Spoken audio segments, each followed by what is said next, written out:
ಎಲ್ಲರಿಗೂ ನಮಸ್ಕಾರ. ನನ್ನ ಹೆಸರು ಪ್ರದೀಪ್ GS ಅಂತ ಹೇಳ್ಬಿಟ್ಟು. ನಮ್ಮದು ಸ್ವಂತ ಊರು ಬಂದ್ಬಿಟ್ಟು ಸೋಮವಾರಪೇಟೆ ತಾಲೂಕು, ಕೊಡಗು ಜಿಲ್ಲೆ. ಊರು ಬಂದು ನಗರಹಳ್ಳಿ ಅಂತ ಹೇಳಿ.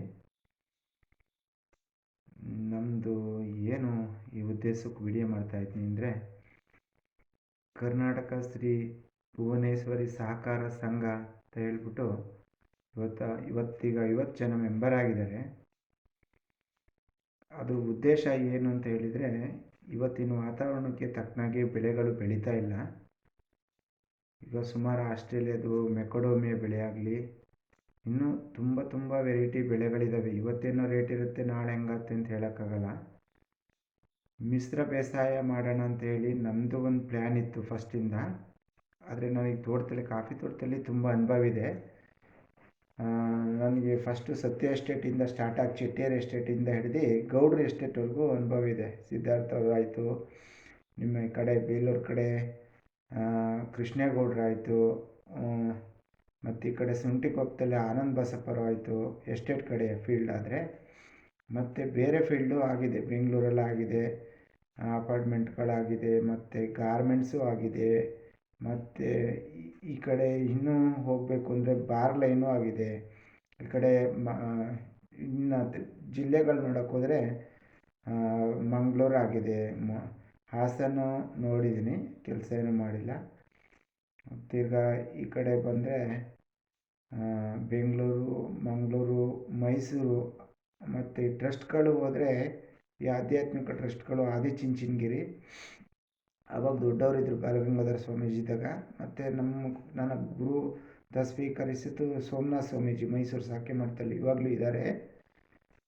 ಮತ್ತು ಆಧ್ಯಾತ್ಮಿಕ ಲೈನು ಹೋದರೆ ವಿಚಾರಗಳು ತಿಳ್ಕೊಳ್ಳೋದಂದರೆ ಅಲ್ಲಿ ಜ್ಞಾನ ಸಿಕ್ಕಲಿಲ್ಲ ನನಗೆ. ಸೋಷಿಯಲ್ ಸರ್ವಿಸ್ಗಿಂತ ನಾನು ಮಾನಸಿಕವಾಗಿ ತೊರೆದೇ ಹೋಗಿದ್ದೆ ಇಲ್ಲಿ ಆದಿಚುಂಚನಗಿರಿಗೆ 21 ವರ್ಷಕ್ಕೆ.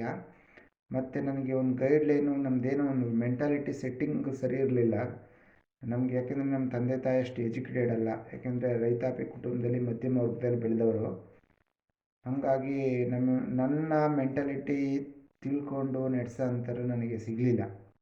ಹಾಗಾಗಿ ಇಸ್ಕಾನ್ ಭಗವದ್ಗೀತೆ ಓದಿದೆ, ಆಮೇಲೆ ಕೆಲಸ ಮಾಡ್ತಿದ್ದೆ.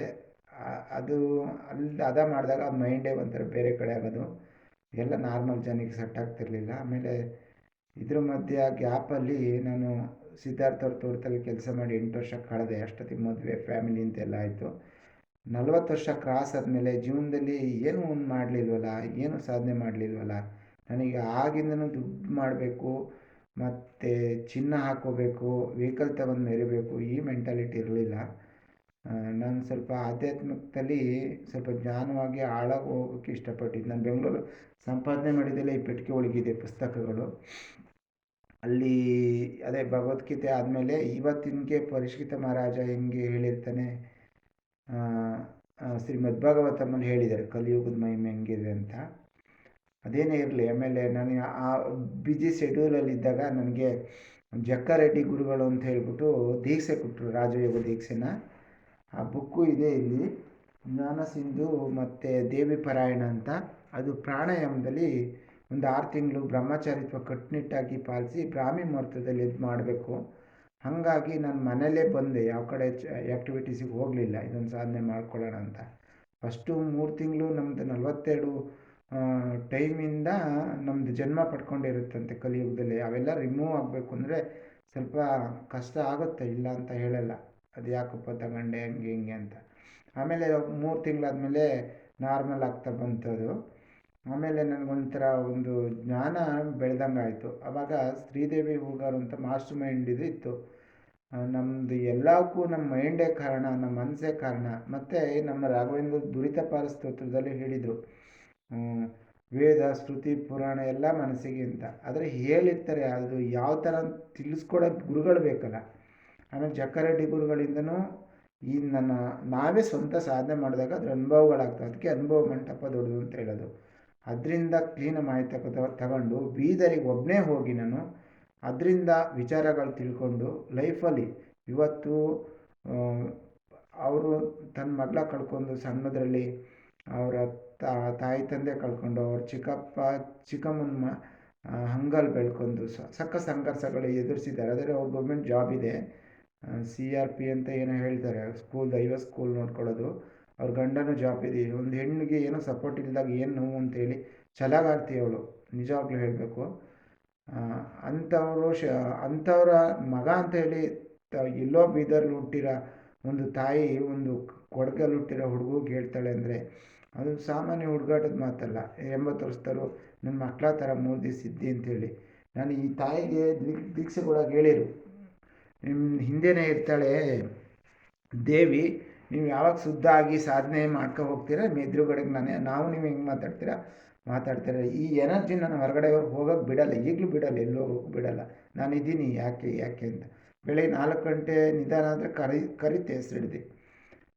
ಇವೆಲ್ಲ ನಿಮಗೇನು ಮೆಚ್ಚಿಸ್ಬೇಕು ಅನ್ನೋದು ನನಗೇನಿಲ್ಲ, ಇರೋದನ್ನ ನೇರವಾಗಿ ಹೇಳೋ ವ್ಯಕ್ತಿತ್ವ ನಂದು.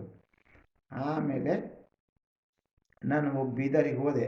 ಅಂದರೆ ಈ ಪ್ರಪಂಚನೇ ಬೇರೆ, ಆ ಪ್ರಪಂಚನೇ ಬೇರೆ. ಅದು ಬಾಂಬೆ ಆಗಲಿ, ಪೂನಾ ಆಗಲಿ, ಮತ್ತು ಹೈದ್ರಾಬಾದ್ ಆಗಲಿ, ಅದ್ರ ಮಧ್ಯದಲ್ಲಿರೋ ಸ್ವಲ್ಪ ನಿಯರೆಸ್ಟ್ ಅವೆಲ್ಲವ, ಅಲ್ಲಿ ಜನ ಮೆಂಟಾಲಿಟಿ ಬೇರೆ ಥರ ಇರ್ತಾರೆ ನಮಗವ್ರಿಗೂ.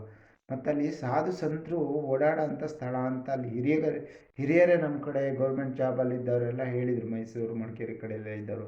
ತುಂಬ ಸಂತೋಷ ಆಗುತ್ತೆ. ನಾವು ಇಲ್ಲೇನು ಬರೀ ಒಂದು ಮದುವೆಯಲ್ಲಿ ಕುಡಿಯೋದು, ತಿನ್ನೋದು, ವೆಹಿಕಲ್, ಬರೀ ಇದೇ ಜೀವನ ಅಲ್ಲ, ಇದಕ್ಕಿಂತ ಮೀರಿದೊಂದು ಜೀವನ ಇದೆ. ಯಾಕೆಂದರೆ ಮಂಗಳೂರಲ್ಲಿ ಸಮುದ್ರ ದೊಡ್ಡದಲ್ಲ, ಇನ್ನೂ ಆ ಕಡೆ ಅಟ್ಲಾಂಟಿಕ್ ಇದೆ, ಆ ಕಡೆ ಹೊರಗಡೆ ಹೋಗ್ಬೇಕು ಸ್ವಲ್ಪ. ಇದೇ ವಾತಾವರಣ ಅಲ್ಲ, ಮನುಷ್ಯ ಚೇಂಜ್ ಆಗಬೇಕು.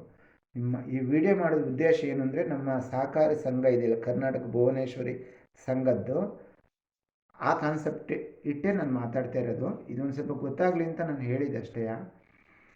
ಇವಾಗೆಲ್ಲ ವಾತಾವರಣ ಚೇಂಜ್ ಆಗಿದೆ. ಇವತ್ತಿನ ಹುಡುಗರು ಏನು ಮಾಡ್ತಾವ್ರೆ ಅಂದರೆ, ನಮ್ಮ ಜನ್ರೇಷನವರೆಲ್ಲ ಸಿಟಿ ಕಡೆ ಹೋಗ್ತಾವ್ರೆ. ಇವತ್ತಿನ ಹೆಣ್ಮಕ್ಳು ಏನು ಮಾಡ್ತಾರೆ ಅಂದರೆ, ನೀಟಾಗಿ ಡ್ರೆಸ್ ಹಾಕ್ಕೊಂಡು ಲಿಫ್ಟೆಕ್ ಹಾಕ್ಕೊಂಡಿದ್ರೆ ಅದೇ ಜೀವನ ಅಂತ ತಿಳ್ಕೊಂಡಿದ್ದಾರೆ. ಅದು ನಿಜವಾಗ್ಲೂ ಜೀವನ ಅಲ್ಲ.